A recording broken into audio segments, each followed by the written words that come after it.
Hey, what's going on, guys? David here with you with DC Appliance Repair, bringing you another video.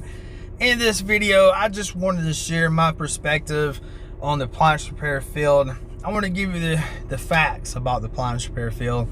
I want to share with you the ins and outs about the appliance repair business. You know, one thing about the appliance repair business, yes, it is very lucrative. You can make good money regardless if you're flipping appliances, selling parts, or if you're servicing appliances. Back in 2011, 2012, I was working at a grocery store, probably making about $180 a week, shall I say. Been married. I got married since 2009, and you know, I've did different things here and there, but I did not step out into the entrepreneur side. And I want to say that first because I wasn't into appliance repair first. I was into finding ways to make money. And so I was flipping storage units, buying and reselling different things just to try to make a living. And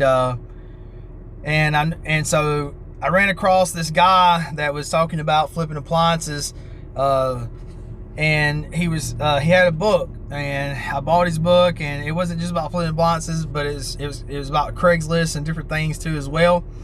And so at that time, I was very heavy into Craigslist. And so I ran across this guy that talked about flipping washers and dryers. And, you know, for one thing, it was very lucrative, so that attracted me to it. So I watched the video and I started getting on Craigslist, started looking in the appliance section, and I saw some appliances. It was a Whirlpool, no, excuse me, it was a Mana washer and dryer. Had some rust on the top, and the dude was wanting $200 for the set and said they worked fine. They just been in storage. He just put them in storage. So I went and met him. I talked him down to $100, and I took them back and I ran them. I tested them, hooked them up, made sure that they ran fine, and I learned a little trick about how to paint these appliances and make them look real nice. And so I put them back up there. I think I asked $250 for them, and I took $200 for them, made $100 profit. That was my first sale. So I was like, man, this is pretty good, you know, because I'm buying storage units and have to go through all this mess of going through them and taking all the trash and different stuff like that. I like this because, you know, I just made $100 profit right there. Let me go look for another set. So I did. I went and looked for another washer and dryer set, something that was very common, very simple, that I knew that I could understand. I got it there, took it apart, checked it out, and started, you know, seeing that this was the Element thermostats. Got on YouTube and started learning how to test just simple washer and dryers. There wasn't a lot of videos. I mean, there was a lot of videos, but it was a lot of guys just, you know, like there's here now, just talking about specific things. So I found it, learned it, you know, started running into machines that had problems, learned how to fix them. And I was doing everything from flipping appliances to delivering appliances. I was selling in 2 counties, wide range, a lot of military people. So anyway, so I started, you know, I want to say that to say this, that, you know, I never took a course. I never took a course at all. And personally, courses is only going to give you what generally every one of us technicians out here on YouTube is already giving you, telling you what to do, telling you how to start. So, you know, I say don't waste my money on any kind of course, guys. That's my personal opinion.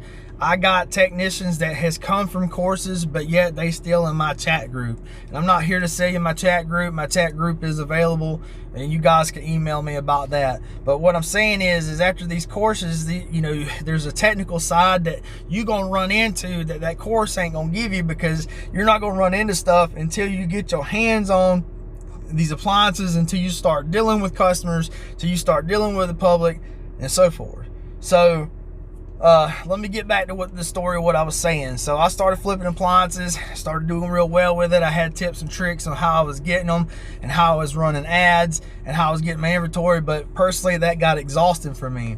I started going to like Tifton, Georgia, and buying loads, and you know, the loads, some of them were good, some of them were bad. And so I just, all around, my last straw was I was trying to go to Hoover, Alabama to get a contract to get in between 75 to 150 pieces a week. It was their main delivery port, and all the ones that they was bringing back from customers, we was going to pay a certain fee for them and haul and move them for them. Well, long story short, that didn't work out. So I still stuck to what I was doing. I ran across this guy that was, he saw my ad on Craigslist, saw that I was delivering appliances, and so I went to work with his son for a little bit, and got confidence that I could go into customers' houses.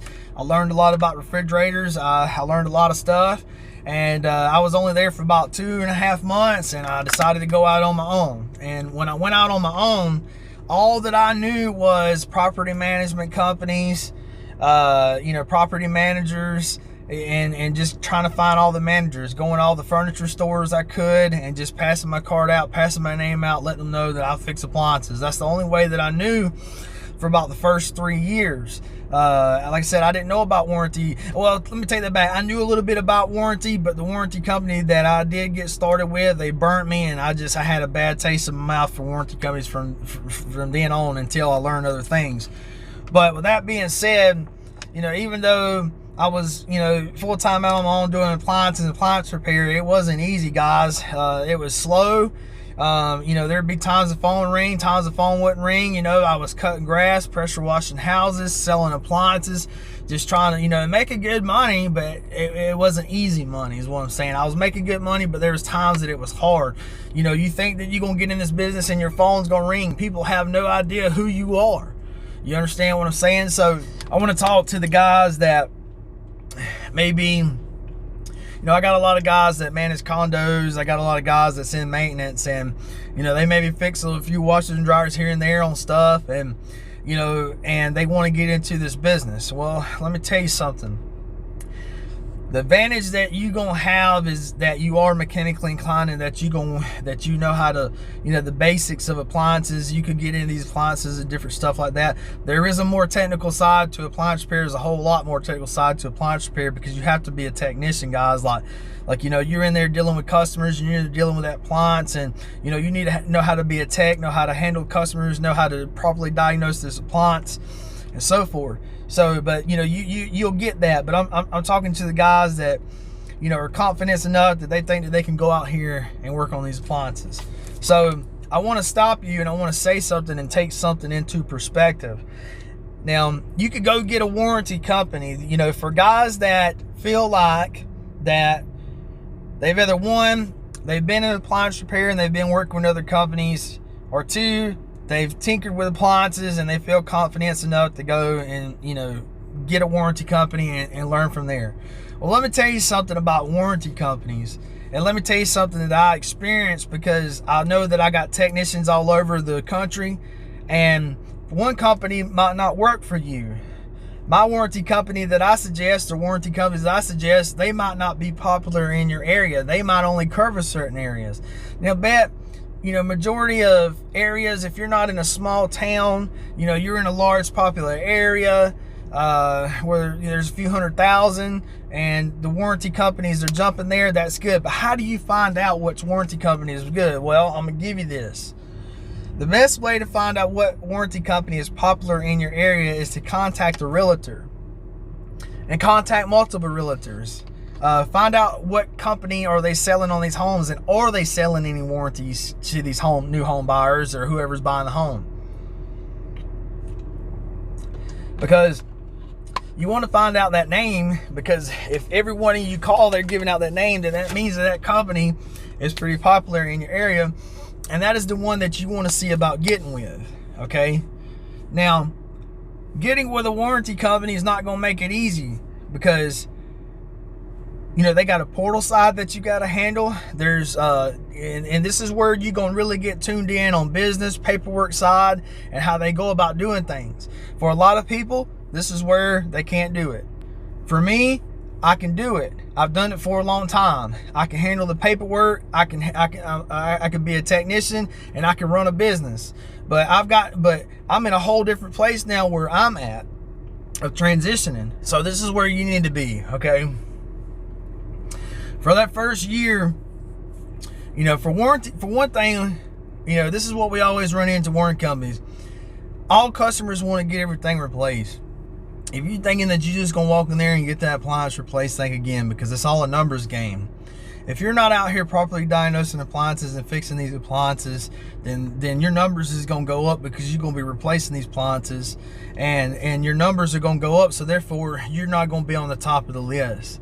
but you want to stay on top of the list. So yeah, you're gonna make mistakes, you're gonna learn a lot, but the good thing about a warranty company is that they will supply you the part, and yeah, it will be on their expense, but it ain't gonna be on their expense for so long before they don't use you. Do you understand? So you gotta I'm not, these courses, that's out here, there's so many different besides courses. You got like MSA through Mark Holland that's going to give you all the PDF files that you can look at for these appliances. You see what I'm saying? These courses are going to point you to what I just told you. Do you understand what I'm saying?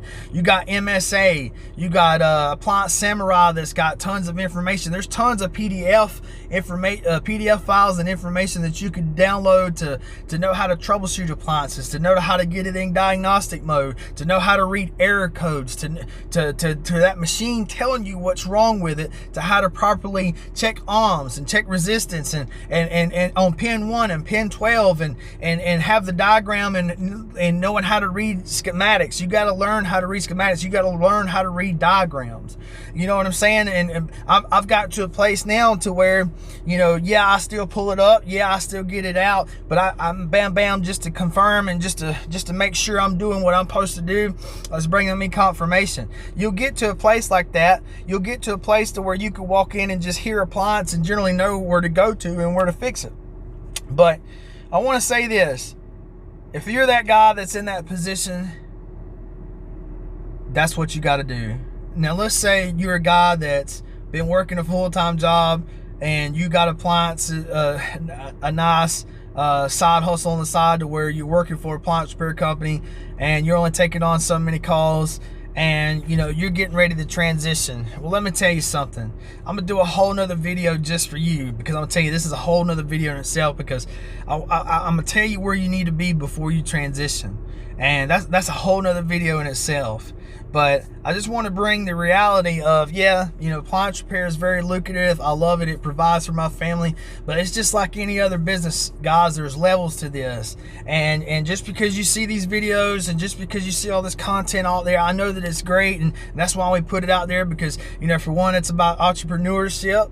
It's about being successful. It's about growing a business. It's about making friends. And it's about, doing what you want to do, but do it right. And that's why I'm here. I'm going to give you this information right. And I'm not knocking anybody. I'm not knocking any courses. I'm just saying facts, guys, because, this is what it is out here in this field. There's nothing else. There's nothing less. There's nothing more. It is what it is. And so I just wanted to bring this to you guys. This is David DC Appliance Repair. We will have more videos out on technical side. I do see your comments. I do hear and see everybody, and we appreciate that. And I'm going to elaborate on a lot more videos. I know there's a lot of videos out. I got over 150 videos out right now. And so, you guys can go back and check out on some of that, but we will elaborate on more. All right, guys, this is David DC Appliance Repair, and I'll see you in the next video.